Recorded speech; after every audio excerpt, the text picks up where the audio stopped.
ETV YouTube ఛానల్స్లో మీ వ్యాపార ప్రకటనల కోసం ఈ నంబర్కి కాల్ చేయండి.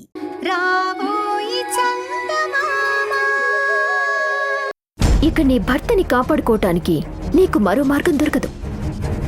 వెంటనే కన్నీళ్లు పెట్టుకుంటూ దయచేసి నా భర్తకి మరణశిక్ష కాకుండా యావజ్జీవ కారాగార శిక్ష విధించండి అని చేతులెత్తి మొక్కుకుంటాం.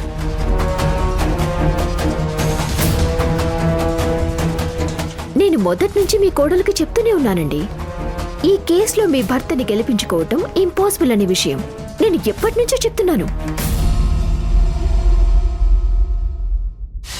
అందుకే కోర్టులో తప్పు చేశాను అని ఒప్పుకోమనండి. కనీసం ఉరిశిక్ష కాకపోయినా యావజ్జీవ కారాగార శిక్ష అయినా పడుతుంది. దానికోసం నేను రికమెండ్ చేస్తానని కూడా చెప్పాను, కానీ మీ కోడలు వినలేదు. ఇప్పటికైనా మించిపోయింది లేదు. చేసిన తప్పుని ఒప్పుకుంటే కనీసం జడ్జి గారు కనికరిస్తారు. ఆ విషయం మీ కోడలికి కాస్త అర్థమయ్యేలా చెప్పండి. I wish you bad luck Chandrika.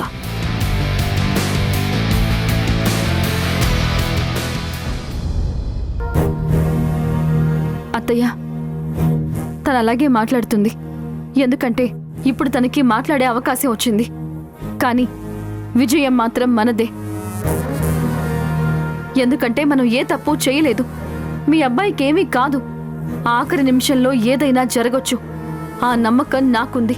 రండత్తయ్య. అత్తయ్య, ఆయన వచ్చారు.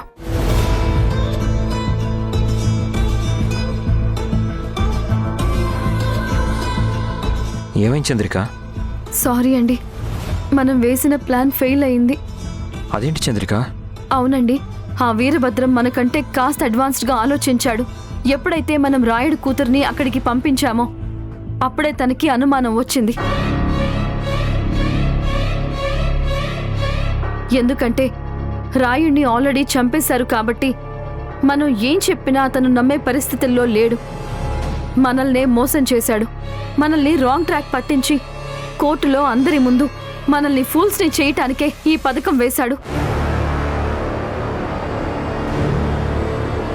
మనం ప్లాన్ చేసి వీరభద్రాన్ని ట్రాప్లో పడేద్దామనుకుంటే మనల్ని ఆ వీరభద్రం తన ట్రాప్లో పడేసేలాగా చేసుకున్నాడు. అక్కడేమీ దొరకలేదండి. ఎరువుల కోసం గొయ్యి తీసి అందులో పూడ్చిపెట్టాడు. పోలీసులకి అదే దొరికింది. దాన్నే ఇప్పుడు ఎవిడెన్స్గా కోర్టులో సబ్మిట్ చేయబోతున్నాడు. నన్ను క్షమించండి. నువ్వేం చేసావు చంద్రిక? నువ్వు డల్ అవ్వకు, ఏం పర్వాలేదు.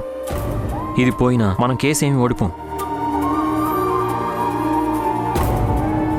ఇక్కడ కాకపోతే హైకోర్టుకి వెళ్తాం, అది కూడా కాదంటే సుప్రీంకోర్టుకి వెళ్తాం.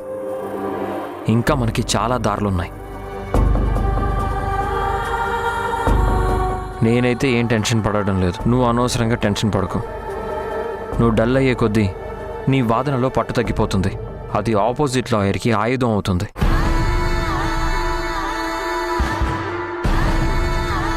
ప్లీజ్ చంద్రిక, నువ్వు ఎమోషనల్ అవ్వకు. అమ్మా, కాస్త నువ్వైనా తనకు అర్థమయ్యేలా చెప్పమ్మా. త్వరగా తీసుకురండి. సరేనా?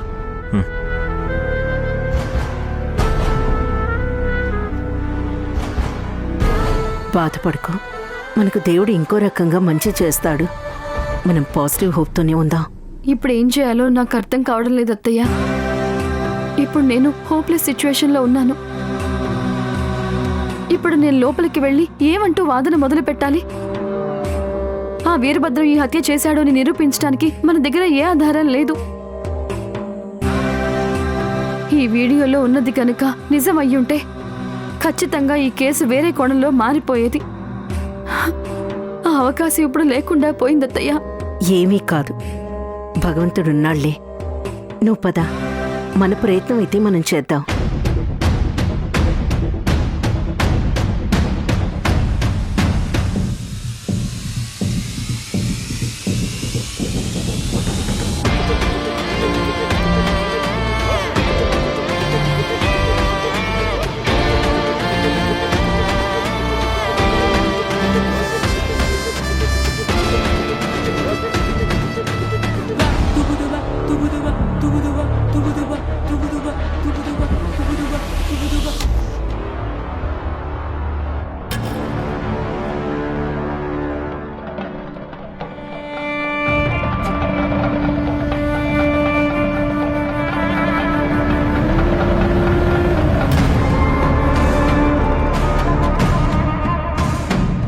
ఏవేసీ గారు బాగా జాగ్రత్తగా అంతా షూట్ చేశారా?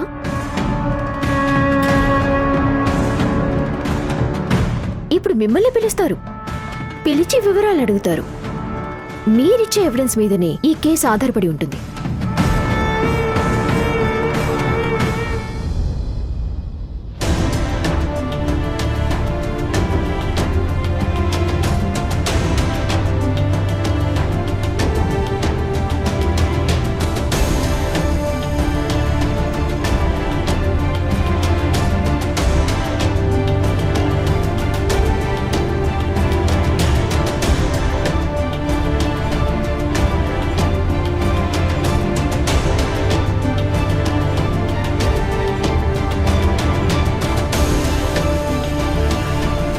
ప్రొసీడ్. యువర్ ఆనర్, ఈ కేస్ మొదటి నుంచి రకరకాల టర్న్స్ తీసుకుంటుంది. అసలు ముద్దాయి హంతకుడా కాదా, అతను హత్య చేశాడా లేదా అనే విషయం కాకుండా మిగిలిన విషయాల మీద చాలా కాన్సంట్రేషన్ చేస్తూ ఈ కేస్ని ఎప్పటికప్పుడు పక్కదారులు పట్టించడంలో డిఫెన్స్ లాయర్ గారు బాగా సక్సెస్ అయ్యారు.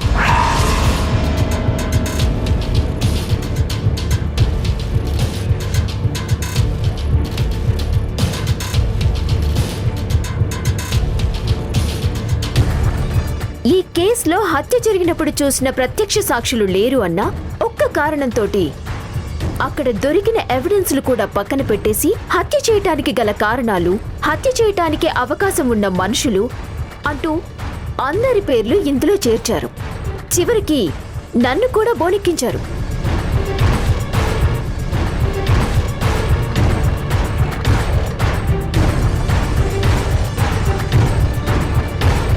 వీరభద్రం గారు ఎవరో రాయుడు అని ఒక ప్రత్యక్ష సాక్షిని చంపేశాడు అని ఒక అభూత కల్పన సృష్టించి అతనేదో చంపేశాడు అని, రాయుడిని చంపేసి పాతిపెట్టాడని, ఆ గొయ్యిలో ఉన్న ఎముకలు తీసి ఫోరెన్సిక్ ల్యాబ్కి పంపించాలని, అదని ఇదని డిఫెన్స్ లాయర్ చంద్రిక గారు చాలా కథలు చెప్పారు.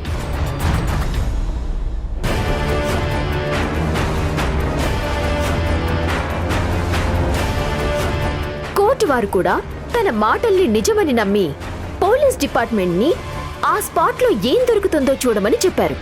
అనుకున్న ప్రకారం పోలీస్ డిపార్ట్మెంట్ వాళ్ళు వాళ్ళ డ్యూటీ చేసి అక్కడ ఏం జరిగిందో ఒక రిపోర్ట్ తయారు చేసిచ్చారు. దయచేసి ఇప్పుడైనా ఆ రిపోర్ట్ని చూసి లక్ష్మీ గారిని చంపిన హంతకులు ఎవరో తేల్చి ఈ కేసుని మరింత పొడిగించకుండా తీర్పు చెప్తారు అని కోర్టు వారిని కోరుతున్నాను. That's all your honour.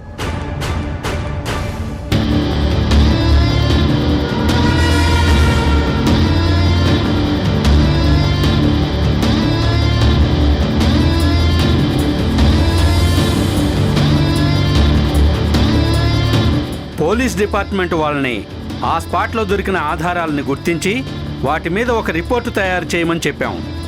ఆ రిపోర్ట్స్ తీసుకొచ్చారా? Yes sir.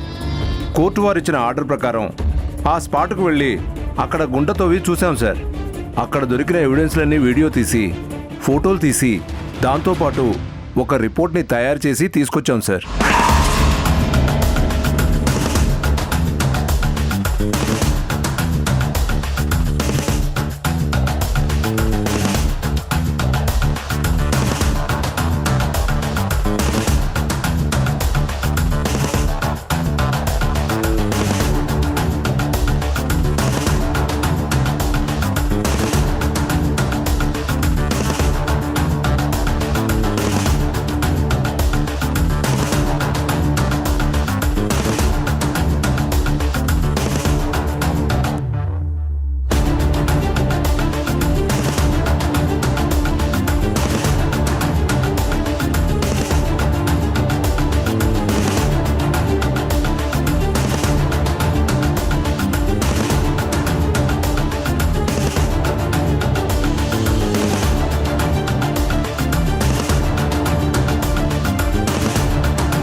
What is this? Sir, ఆ స్పాట్లో మాకు దొరికింది అదే సార్.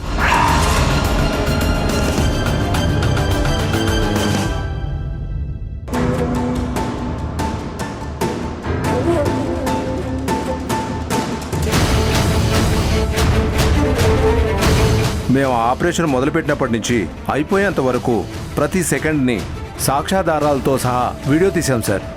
అదే తెచ్చి మీ ముందు ప్రజెంట్ చేయడం జరిగింది. వాట్ ఈస్ దిస్ చంద్రిక్ గారు? మీరు చెప్పిన ఎవిడెన్స్ ఇదేనా?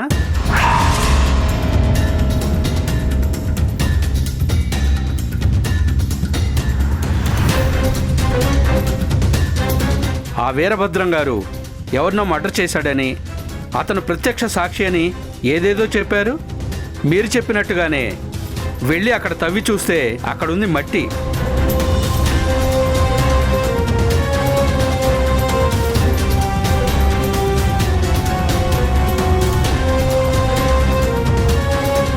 కేవలం ఒక ఎరువు.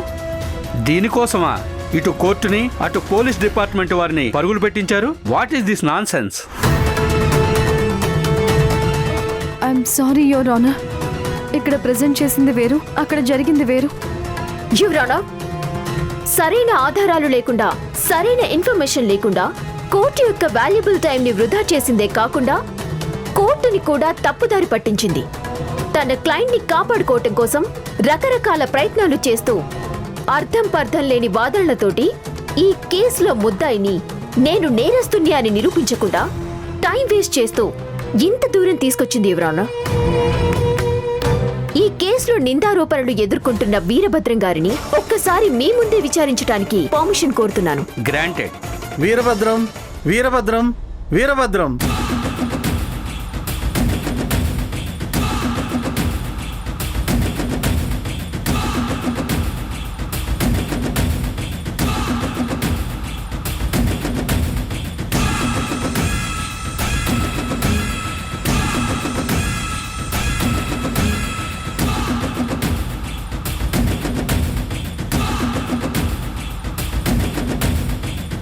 వీరభద్రం గారు, మీరు రాయుడు అనే వ్యక్తిని చంపారా?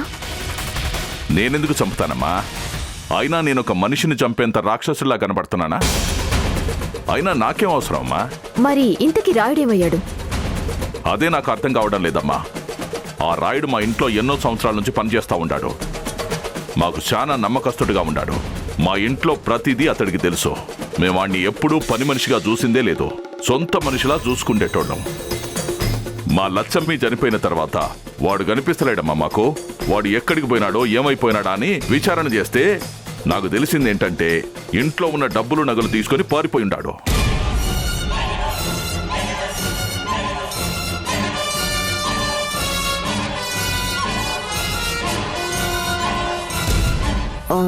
మరి అతని మీద మీరు పోలీసులకు ఎందుకు కంప్లైంట్ ఇవ్వలేదు? ఏమిస్తామమ్మా?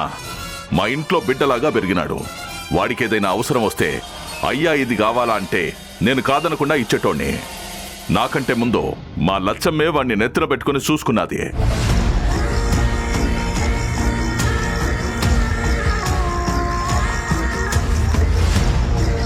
వాడి కూతురుకు కూడా బోలెడంత డబ్బిచ్చినది.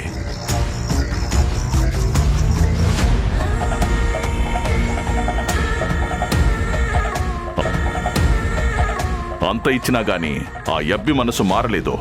చివరికి ఇంట్లో ఉన్న డబ్బు నగలు అన్నీ ఎత్తుకుపోయి ఏ తప్పు చేయ నన్ను కోర్టుగుమ్మ ఎక్కించినాడు.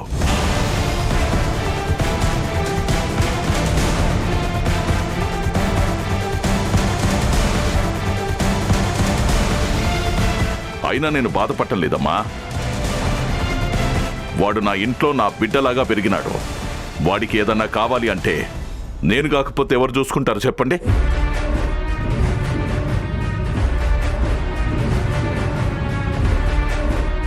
వాడు తిరిగి వచ్చినా గానీ వాడి మీద కేసులు గీసులు అవేమీ పెట్టొద్దమ్మా. వాడు ఏం డబ్బులు తిన్నా నగలు అమ్ముకున్నా కూడా నేనేమీ అనేది లేదు. ఎందుకంటే వాడు నా కొడుకుతో సమానం కదా. విన్నారు కదా యువర్ ఆనర్, డిఫెన్స్ లాయర్ గారు చెప్పిన ప్రత్యక్ష సాక్షి యొక్క అసలు రూపం. అసలు మీరు అర్ధరాత్రి అలా ఆ ప్లేస్లోకి వెళ్ళి గొయ్యి తవ్వాల్సిన అవసరం ఏమొచ్చింది? అసలేం జరిగింది? అది మా పొలమమ్మా. పొలంలో సాగుకి బలం కావాలని సేంద్రియ ఎరువులు తయారు చేసుకోవడం కోసం మాకు ఎప్పటి నుంచో ఉన్న అలవాటది.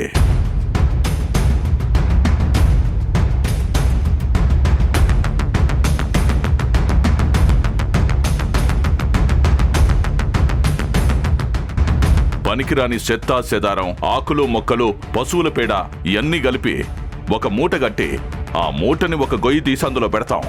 కొన్ని రోజుల తర్వాత అది తీసి ఎరువుగా వాడితే చక్కని పంట పండుతుంది.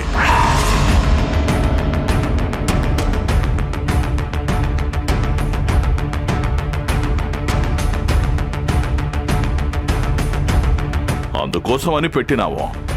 పగటిపూట గనక గొయ్యి తీస్తే ఎండగా ఉంటుందని రాత్రిపూట పోయి పని చేసుకుంటా ఉండాము. అది వీడియో తీసి ఇక్కడికి తీసుకొచ్చి పెట్టి నేనేదో తప్పు చేసినానని నా మీద నిందలు వేసినారు. ఇప్పుడు అందరికీ నిజమేందో తెలిసినది కదా.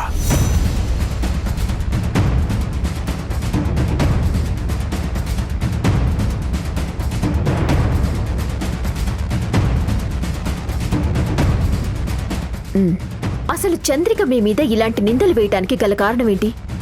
అసలు ఆ రోజు ఏం జరిగింది? దానికి ముందు రోజు ఆ రాయుడు కూతురు మా కాడికొచ్చినది. వచ్చి మా నాయన డబ్బులు తీసుకోమన్నాడు, నాకు ఫోన్ చేసినాడని చెప్పి మమ్మల్ని డబ్బులు అడిగినది.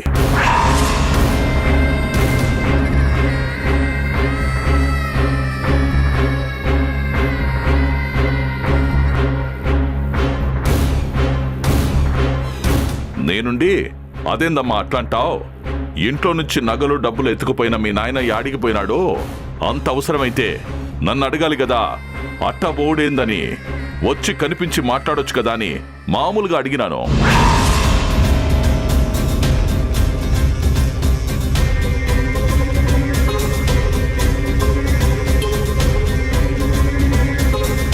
దానికి ఆ యమ్మి మా నాయన డబ్బు గాని ఇవ్వకపోతే మీ అంతు చూస్తానని, మిమ్మల్ని చంపేస్తానని అన్నాడని బెదిరించినది.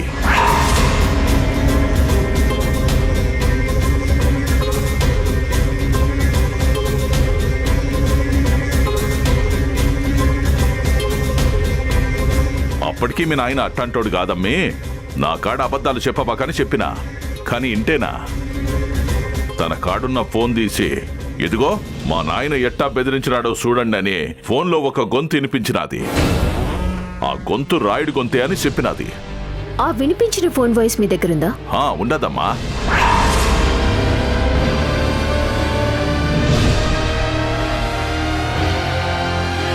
ఓకే, మీరు వెళ్ళండి.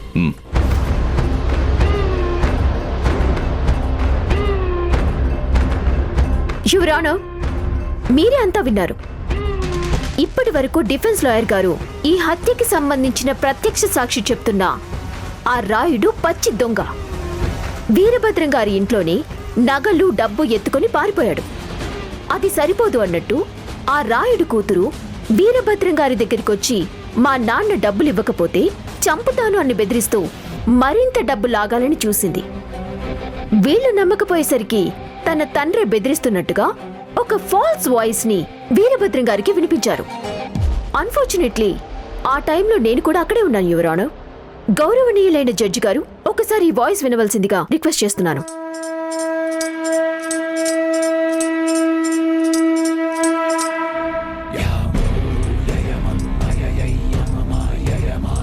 అమ్మా సత్య, నువ్వు వీరభద్రం గారి దగ్గరికి వెళ్ళి నేను అడిగానని చెప్పి దుడ్లు పట్టుకురా.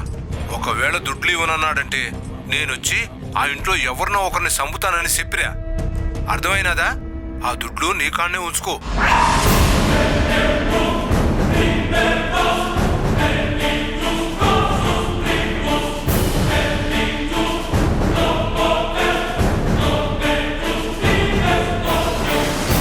యువర్ ఆనర్, వీళ్ళు చెప్తున్న ఆ రాయుడు ఒక పెద్ద క్రిమినల్. అతని మీద ఇక్కడున్న చాలా పోలీస్ స్టేషన్స్ లో బోలెడు కేసులున్నాయి. చివరికి ఈ ఫ్యాక్షన్ గొడవల్లోని అతను తన భార్యని పోగొట్టుకున్నాడు, తన ఎడమ చేతిని కూడా పోగొట్టుకున్నాడు.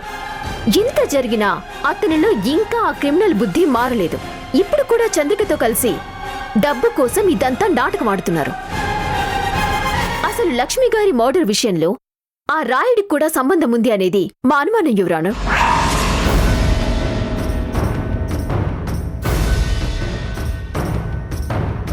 ఆ రాయుడు దొరికితే నిజానిజాలు బయటపడతాయని రాయుణ్ణి ఈ భరత్ గారే ఎవరికీ కనిపించకుండా తప్పించేశాడు. లేదు యువరానా, ఇదంతా అబద్ధం. Please SIT down. అది కాదు యువరానా. మీ దగ్గర ఏమీ ఎవిడెన్స్ లేనప్పుడు మీరు మాట్లాడకండి. మీకు టైం ఇచ్చినప్పుడు మాత్రమే మీరు మాట్లాడండి. అంతవరకు మీరు కూర్చోండి.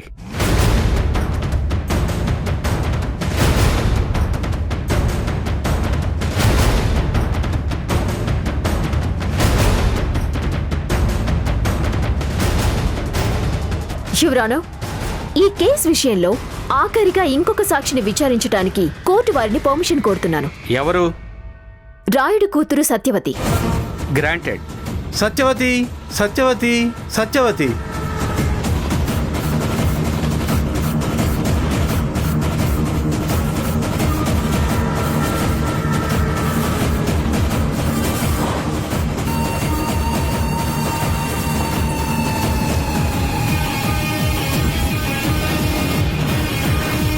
నీ పేరేంటి?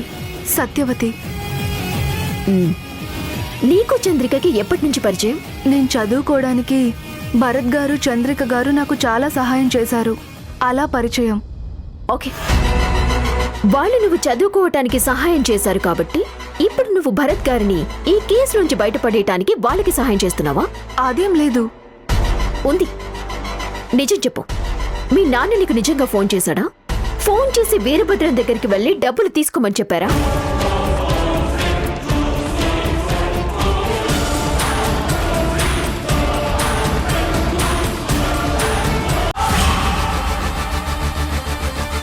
ఇప్పుడు ఈ కేసులో అసలు హంతకుడెవరో నీ ముందు ఉంచబోతున్నాను. భరత్ గారికి లక్ష్మి గారి మరణానికి ఏ విధమైన సంబంధమూ లేదు. ఆ మర్డర్ చేసింది నేనే.